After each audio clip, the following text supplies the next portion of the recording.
ब्रह्मदेव श्री बेचू बाबा जी महाराज की जय।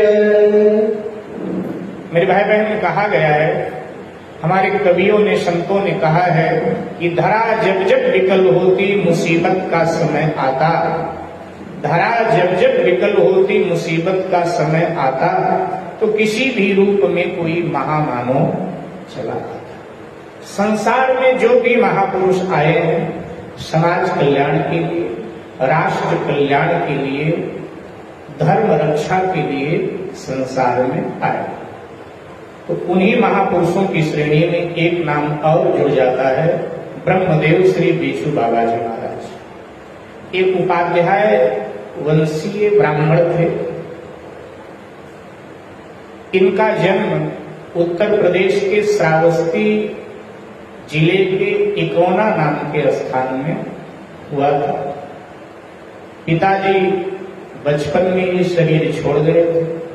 माताजी ने इनका लालन पालन किया। ये पढ़ लिख करके बड़े हुए, पांडित्य का कर्म करके अपना और अपनी माताजी का भरण पोषण करते थे। बड़े ही धार्मिक थे और बड़े ही निर्भीक थे, क्योंकि साधु संत ब्राह्मण धर्माचार्य लोग निर्भीक होना चाहिए। गोस्वामी तुलसीदास जी महाराज कहते हैं कि सचिव वैद गुर तीन जो प्रिय बोलहि भयास, राज धर्म तन तीन कर होए बेगहि नास। सचिव माने सलाहकार, राजा का, मंत्री, वैद्य माने चिकित्सक, और गुरु माने धर्माचार्य। अगर ये निर्भीक है, निडर है, मंत्री निडर है, तो उस राजा का, उस राज्य का कल्याण ही होगा। चिकित्सक अगर निडर है तो रोगी का कल्याण ही होगा। और अगर मंत्री डरपोक है तो उस राजा का, उस राज्य का नाश होगा। चिकित्सक अगर डरपोक है, मरीज से ही डरता है, फिर उस मरीज का नाश ही होगा। और धर्माचार्य अगर निडर नहीं है, डरपोक है, तो फिर धर्म का नाश होना ये पक्का है। इसलिए निडर होना चाहिए, निर्भीक होना चाहिए। श्री बेचू बाबा जी महाराज बड़े निडर थे, निर्भीक थे। उस समय इकोना में जो राजा था, दुराचारी था, व्यभिचारी था, पापाचारी था, नाना प्रकार के पाप कर्मों में लिप्त रहता था। अच्छा, शोषण प्रजा का ही किया करता था। बहुत बुरी तरह से प्रजा का शोषण वो राजा करता था। 36 जातियों पर उसका अत्याचार, अनाचार था, किसी को छोड़ता ही नहीं था। क्योंकि अत्याचारी के लिए लोग सभी एक जैसे हो, अत्याचारी। कोई नववधू विवाहित होकर आवे प्रजा के घर में, तो प्रजा के घर में ना पहुंचकर पहले राजमहल में पहुंचना होता। राजमहल में कुछ दिन उसको रहना होता राजा के संग। इसके बाद में फिर वो प्रजा को वापस दी जाती थी। ऐसा अनाचार। अब उस समय राजशाही था। प्रजा, गरीब प्रजा करती भी तो क्या, नाना प्रकार का कर अलग से रखा रखा था। किसी कवि ने बहुत सुंदर लिखा है कि जुर्म देखा तो शहंशाहों के हस्ती में, जुर्म देखा तो शहंशाहों के हस्ती में, और अगर परमात्मा देखा तो गरीबों के बस्ती में। अगर परमात्मा देखा तो गरीबों के हस्ती में, जुर्म देखा तो शहंशाहों की बस्ती। जब वैभव आता है ना, लक्ष्मी की दो सवारी है। जब पति के साथ लक्ष्मी जी आते हैं तो गरुड़ पर बैठ कर आती है, और गरुड़ बुद्धि के प्रतीक, ज्ञान के प्रतीक है। तुलसीदास जी कहते हैं गरुड़ महाज्ञानी गुण राशि। लेकिन जब नारायण को साथ में आप नहीं बुलाते हैं, केवल लक्ष्मी की आराधना करते हैं, नारायण की आराधना आप करते ही नहीं है, तब लक्ष्मी, विवाहित लक्ष्मी नहीं आती, कुंवारी लक्ष्मी आती है। क्योंकि विवाहित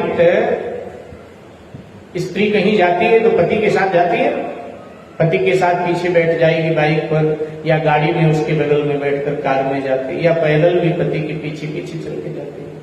लेकिन अगर वो कुंवारी है और फिर उसको किसी ने बुलाया, किसी परिचय वाले के यहाँ जाना है और कोई उसके यहाँ कोई कार्यक्रम है और उस कुंवारी लड़की को कोई बुलाता है कि भाई आना, उसके साथ पढ़ने वाला छात्र ही उसको कहता है कि जी आना, हमारे यहाँ ये कार्यक्रम है, तब वो अपने भाई के साथ जाती है, माँ को बताती है, माँ भाई से कहता ले जा इसके सहेली के यहाँ या इसके साथ वो लड़का पढ़ता है उसके यहाँ जन्मदिन है, उसने बुलाया, जा हुआ, तब भाई के साथ जाती है। तो ऐसे केवल अगर हम लक्ष्मी की आराधना करते हैं, नारायण का स्मरण ही नहीं करते, तो लक्ष्मी आती है। और लक्ष्मी की दो भाई हैं, विष और वारुणी, इन दोनों भाइयों को लेकर के आती है। तो जब कुंवारी लक्ष्मी को आप बुलाओगे, अकेले लक्ष्मी की आराधना करोगे, तो इन भाइयों को लेकर आए, और जब ये दोनों आएंगे तो घर में जीवन में उपद्रव ही होगा, क्योंकि ऐसी लक्ष्मी जब आती है तो उस पैसे से लोग वारुणी पीते हैं, और वारुणी पीते हैं तो वारुणी ही विष बन करके अंत में जीवन को ले लेता है। तो ऐसा जो धन होता है ना, वो अहंकार को पैदा करता है। तो राजा का यह अहंकार, जब ये सभी बातें ब्रह्मदेव श्री बेचू बाबा को पता चली, उन्होंने भरे दरबार में जाकर के राजा को फटकार लगाई और कहा, सुनो, राजा अपने प्रजा का पुत्रवत पालन करता है, और लिखा है कि जा सुराज प्रिय प्रजा दुखारी, और सोने पर अवसी नरक अधिकार। वो राजा नरक का अधिकारी है, इसलिए अन्याय प्रजा पर बंद करें, और नहीं तुम्हारा ये अन्याय तुम्हारे विनाश का कारण बन जाएगा। राजा तो राजा होते, राजा ने उसी समय अपने सैनिकों को कहा इसको पकड़ लो। उन लोगों ने, सैनिकों ने उनको पकड़ लिया, उनके शरीर से कपड़े उतरवा दिए, और राजा ने 100 कोणों का दंड उनको प्रदान किया और कहा, हमारे खिलाफ यह आवाज जो तुमने उठाई है उसी का दंड, इसलिए मौन हो जाओ, चुप हो जाओ। लेकिन महापुरुष कहां इनसे घबराते हैं। उन्होंने कहा कि अब बस विनाश की ओर तुम चल पड़े, और उनकी जो जमीन थी, खेती की गौशाला थी, राजा ने उस पर भी अपना अधिकार कर दिया। वो घर आए, उनकी वृद्ध मां थी, उन्होंने अपनी वृद्ध मां से आपबीती बताई। उन्होंने कहा कि अन्याय से डरना नहीं चाहिए, अन्यायी से डरना नहीं चाहिए, अन्याय और अन्यायी का विरोध तो करना ही चाहिए। तुम पुरुषों में उसके अन्याय के लिए पुरुषों को तैयार करो कि वो डरे ना, बल्कि अन्याय का विरोध करे पुरुषों में जा जाकर, और मैं स्त्रियों में जा जाकर के इसका प्रचार करूंगी कि स्त्रियां भी उसके अन्याय का विरोध करें। और फिर उनकी मां वृद्ध थी, वृद्ध मां घर घर जाकर के स्त्रियों को कहती थी कि तुम सावित्री की संतान हो, सीता की संतान हो, महाकाली दुर्गा की संतान, इसलिए डरती, प्रतिकार करें। और अनेक स्त्रियां भी उसके अन्याय के खिलाफ आवाज उठाने, उसके अन्याय की चर्चा प्रजा में जोरों से होने, प्रजा बगावत के लिए तैयार होने लगी।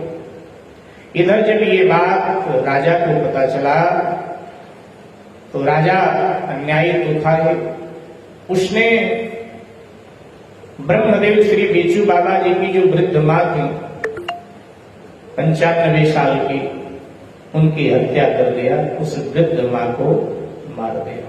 अन्यायी ऐसे ही होते, उस वृद्ध मां को मार दिया। बेचू बाबा कहीं बाहर गए हुए थे, आए तो उन्हें पता चला, इससे उन्हें दारुण दुख हुआ। उन्होंने राजा को कहा कि बस अब ये तेरे अत्याचार का अंतिम पार्ट था, बस यही अब समाप्त होगा तेरा काम। और ये कहकर के वो आए अपने आवास पर, प्रजा सब उनके पक्ष में हो गई, और माता जी का अपने दाह संस्कार कर दिया। माता जी का दाह संस्कार किया। उनका कर्मकांड जो है वो सब पूर्ण किया और अब विचार किया कि करे क्या, मेरा क्या कर्तव्य बनता है। मैं चुप होकर बैठ जाऊं या कुछ करूं। मेरे भाई बहन, उन्होंने अनशन व्रत करके शरीर का त्याग कर दिया। उनके आंगन में पीपल का वृक्ष था, वहीं बैठ गए, अनशन व्रत लिया, घोषणा किया कि मैं अपने शरीर का, अपने प्राणों का त्याग करूं, ये शरीर छोड़ूंगा। क्योंकि हमारे पास धन बल नहीं है, सैन्य बल नहीं है, लेकिन हमने संकल्प लिया है कि तुम्हारा विनाश करूंगा, इसलिए ऐसे नहीं कर पाऊंगा, शरीर छोड़ूंगा। और उन्होंने शरीर का त्याग कर दिया। हाहाकार मचा संपूर्ण राज्य में। प्रजा ने ही उसी पीपल वृक्ष के नीचे उनके आंगन में उनका दाह संस्कार कर दिया।